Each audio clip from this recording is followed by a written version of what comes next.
Good day everyone, we are Group 1 and today we'll be representing Chapter 9 titled Therapeutic Modality. This chapter will guide us through the various methods and approaches used in therapy, especially in structured setting like the therapeutic community. Before we dive into the main content, let's first look at the objectives of this chapter. By the end of this discussion, you should be able to understand and explain the meaning of therapeutic modality and also gain insights into the key features of the therapeutic community. These objectives will guide our learning throughout the presentation. Okay, so ano nga ba yung therapeutic community? Next slide. So therapeutic community is structured environment designed to help individuals recover and heal while also learning to help others. This program provides a highly supportive and disciplined setting with clear moral and ethical boundaries. People in a therapeutic community are encouraged to develop responsibility, empathy, and self-control as they progress through their recovery. Example, sa isang therapeutic program para sa mga recovering example ay drug addicts, may mga activities tulad ng group therapy at community course na nagtuturo ng cooperation and accountability dito. Tinutulungan nila ang kanilang sarili na magbago habang tinutulungan din ng iba sa kanilang journey. May mga rules na dapat sundin tulad ng curfew at cleanliness. Kaya very structured and ang environment. So ayun. Mission is to promote human and social transformation among our clients and among ourselves. This means to help both clients and the people working in the community grow and change for the better, emotionally, socially, and morally. It's about healing personal development and becoming better members of society. Vision. By the end of this decade, PC shall have become the corporate culture of the parole and administration, permitting its plans, programs, and practices and confirming its status as a model component of the Philippine correctional system. Excellent. Ang TC Vision ay ang layunin nito ay Parole and Probation Administration na bago matapos ang dekada, ang therapeutic community ay maging bahagi ng kultura ng kanilang organization. Sinasama rito ang mga plano, programa at sistema ng ahensya bilang modelo ng epektibong rehabilitasyon sa ilalim ng Philippine Correctional System. Next po.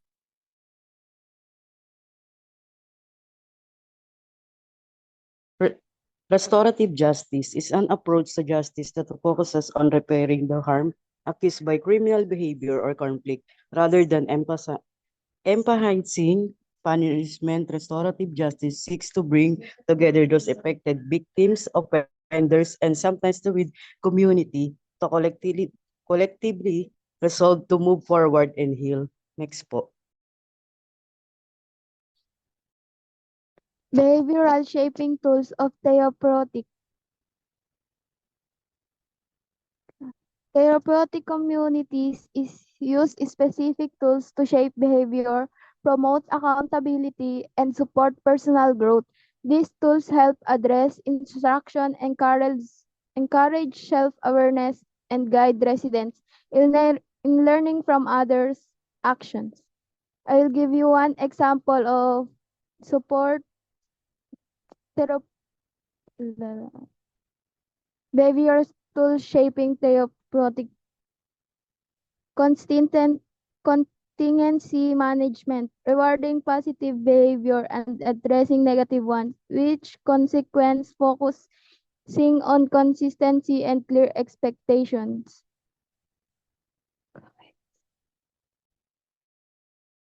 Next is Talk To. Talk To is an outright done by any member of the therapeutic community to another member who has done a minor infraction but is not aware of it. Ang Talk To ay ginagawa ng isang miyembro ng therapeutic community sa kapwa-miyembro na nakagawa ng maliit na paglabag or which means tinatawag na minor infraction. Pero hindi niya ito namamalayan.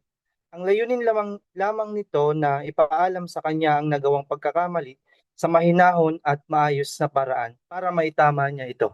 Halimbawa na lamang ito ay narinig mong nagbibidyo okay ng malakas ang iyong kapitbahay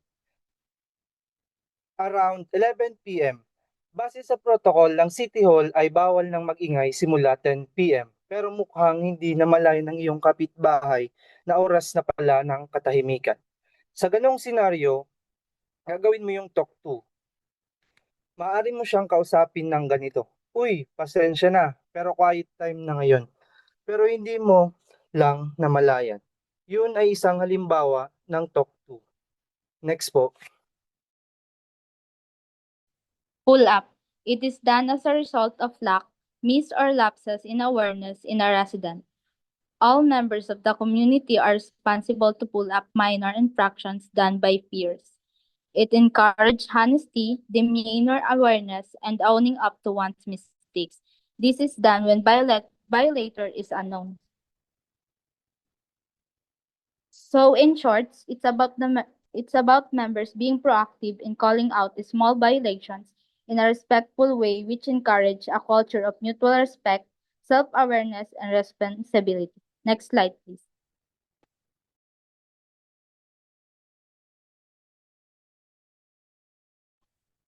Dealt with.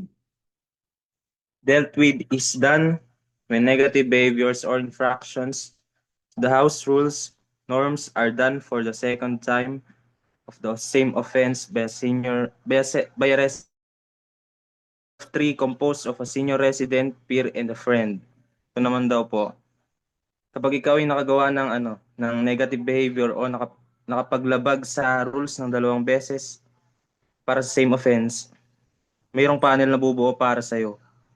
Ang panel daw na ito ay binubuo ng tatlong tao, isang senior resident, isang peer at isang kaibigan mo. Ang layunin ng panel na ito ay hindi para parusahan, kundi unawain ang sitwasyon, maghanap ng solusyon at tiyaking hindi na maulit ang paglabag. Next reporter po.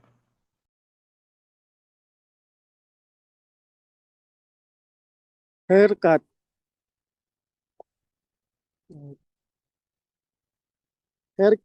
A haircut is performed for the first time for serious offense or when undesirable behaviors or violation of the house rules or norms occur for the third or more time in a single offense. It is a verbal reprimand delivered by a staff member that has been meticulously prepared and organized. Example, a patient might receive a haircut if they repeatedly engage in disruptive behavior or violate a house rule. The staff involved would follow the established procedure for a haircut.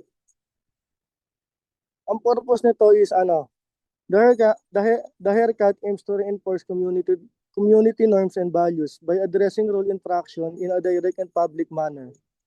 It's designed to help individuals take ownership of their action and understand the impact of their behavior on the community. Next po.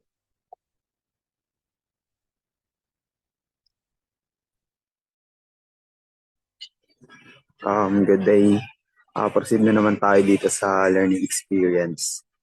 Is a corrective tool used in therapeutic communities to address behaviors that violate community norms or hinder personal growth.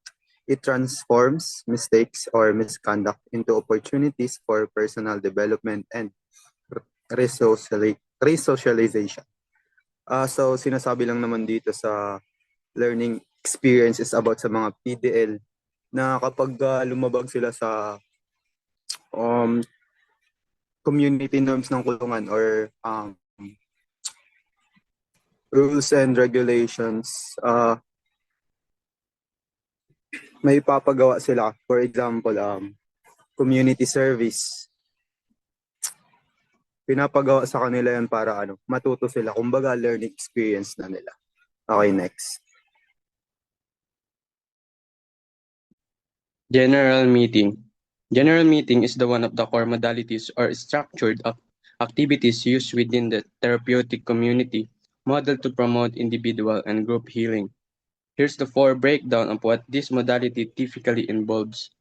Number 1, behavioral management. Example, they use positive reinforcement as part of her behavioral management strategy to encourage TC to follow community rules.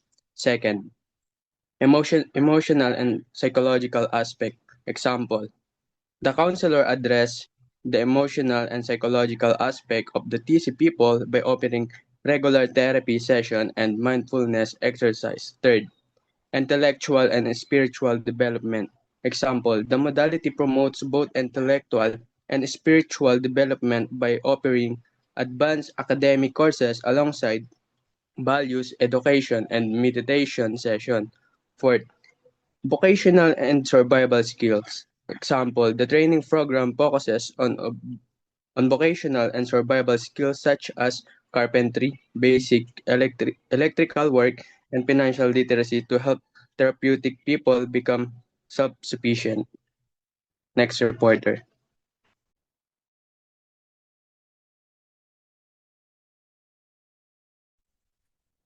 Expulsion. Expulsion is the removal of an inmate from a program, unit, or facility due to rule violations, behavioral issues, or administrative necessity.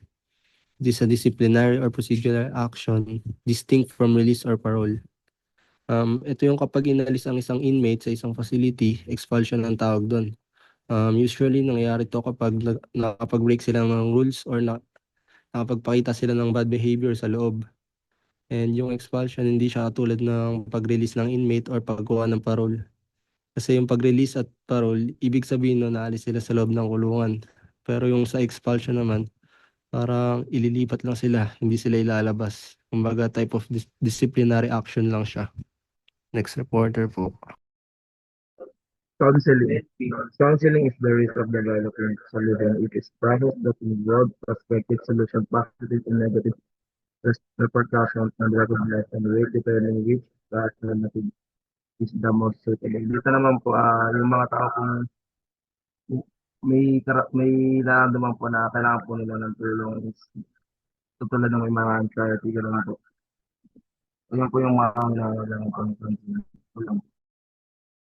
Psychological skills and characteristics of counseling. Psychological skills refer to the emotional and cognitive strategies used by counselors to effectively understand, communicate with, and assist clients. These skills include active listening, empathy, observation, and questioning tools that help establish a strong therapeutic relationship. And here's the skills for psychological skills. First is active listening. Ito ay isang buong pagtuon at pag-unawa sa sinasabi ng isang kliyente, pati na rin ang maayos na pagtugon. Kasama rito ang pakikinig, hindi lamang sa salita, kundi pati sa tono at kilos ng katawan. The next is empathy. Kakayahang maunawaan at makiramay sa nararamdaman ng isang kliyente. Mahalaga ito upang makabuo ng tiwala at mas maramdaman ng kliyente na naiintindihan natin sila. Next is observation. Ang di-verbal na pahiwatig tulad ng facial expression, body movement, and tone of voice, nakatulong ito upang matutunan ng emosyon ng isang kliyente na maaring hindi nila direktang sinasabi. Next is the last, questioning. Using open-ended and reflective questions to explore the client's thoughts, feelings, and behavior more deeply. Effective questioning encourages clients to express themselves freely. The next is characteristics of counseling. Refer to the personal qualities or traits that make counselor effective and trustworthy. This includes empathy, patience, honesty, emotional stability, and the ability to maintain confidentiality. And here's some of the characteristics of counseling. The first is empathy. Ito ay isang tunay na pag-unawa sa mga karanasan at damdamin ng isang kliyente. Next is the patience. Panatiling kumado at pagbibigay ng sapat na oras sa isang kliyente upang maipahayag ang kanilang saloobin. Emotional stability. Kakayahang manatiling kalmado at mahinahon kahit sa emotional na ang isang kliyente. Genuineness. katapatan at pagiging totoo sa pakikitungo sa isang kliyente. Confidentiality, paggalang at pagbibigay halaga sa pagiging pribado ng information ng kliyente. All in all, ang example nito is kapag meron kang isang kliyente daw, once na nag-share na siya ng feelings or emotions, kailangan mo daw irespeto yung nararamdaman. Hindi mo daw pwedeng sabihin na ganyan din yung nararamdaman ko, ganyan din yung nararanasan ko. Hindi daw po ganun. Yun lang po. Next reporter.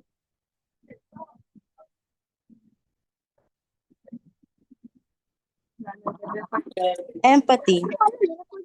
Empathy is the ability to understand and share the feelings of other person. It's about putting yourself to someone else and else shoes and seeing things from their perspective. Ang empathy ay inilalarawan bilang kakayahan umunawa at makiramay sa damdamin ng ibang tao sa pamamagitan ng paglalagay ng sarili sa kanilang kalagayan o pagtingin mula sa kanilang perspektibo. Next po. Warmth refers to a genuine and caring attitudes towards others and involves being empathetic, understanding, and non-judgmental in one's interactions with others. Warmth is fundamental aspect of building strong relationship and fostering a sense of community. By being warm and empathetic, you can make a real difference in people's lives and create a more positive and supportive and social environment.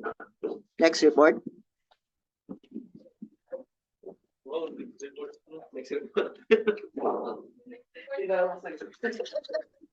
Respect.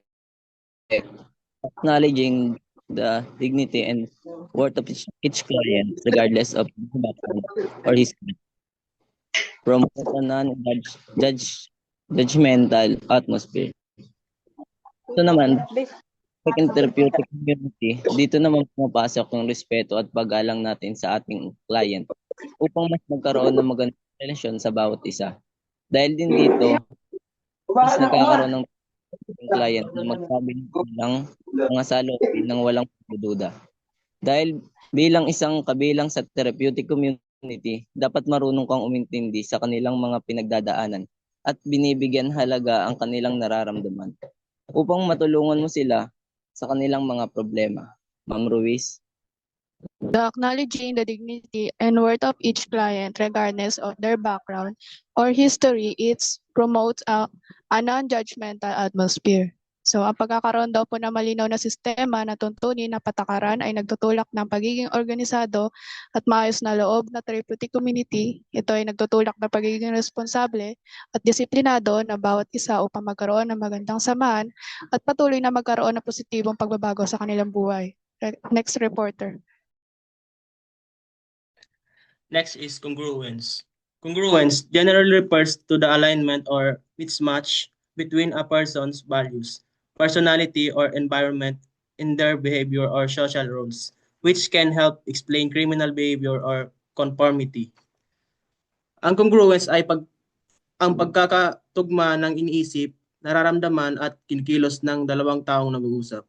Ibig sabihin, ang congruent is hindi siya nagtatago ng kanyang tunay na emosyon o iniisip, siya ay tapat at hindi nagkukunwari sa harap ng kanyang kausap. Next po. Confidentiality. Protecting the privacy of the client by not disclosing information without consent. It builds a foundation of safety and openness in therapy. Ibig sabihin ng confidentiality, ito yung mga bagay na information ng kliyente o ng tao na hindi dapat malaman ng iba kasi ito yung napaka-importante sa buhay ng tao kasi ito yung privacy ng isang tao. Yun lang po. Next. Hello, rinig po ba ako? One-to-one counseling. One-to-one counseling in thesis provides individualized support tailored to a resident's unique emotional, psychological, and behavioral needs. Unlike group therapy, these sessions offer a private space where participants can explore sensitive issues more deeply and develop a therapeutic relationship with a counselor. Meaning, yung one-to-one counseling in therapeutic community raw po, nag-offer daw po siya ng parang pag-uusap between counselor and sa taong gustong kumausap sa counselor. Halimbawa, ako, tapos yung counselor, mag-uusap lang po kami. Tapos, sinasabi rin po rito yung mga benefits po ng one-to-one counseling. Enhancing self-awareness, mas makikilala mo raw po yung sarili mo sa pamamagitan ng one-to-one counseling. Setting personal goals, encouraging motivational for changes, meaning, dito po, pwede kayong makabuo ng mga pwede nyo maging goals sa buhay or magkaroon kayo ng pangarap dahil dahil nga po ang goal ng one-to-one counseling or ng counseling mismo ay yung mapabuti yung mga negative mong emosyon, ugali at iba pa. Emotional support, providing a safe outlet for emotional expression and reflection. Meaning, mas bukal mo pong mailalabas po yung mga emosyon mo kasi one-to-one counseling lang po. Tapos wala pong, hindi raw po kagaya ng group counseling, yung one-to-one counseling daw po, ikaw lang po tsaka yung counselor. Yung sa may group counseling naman po, grupo po kayo. Tapos sa may one-to-one counseling naman po, mas may lalabas mo po yung mga gusto mong sabihin kasi hindi ka po mahihiya. Yun lang po.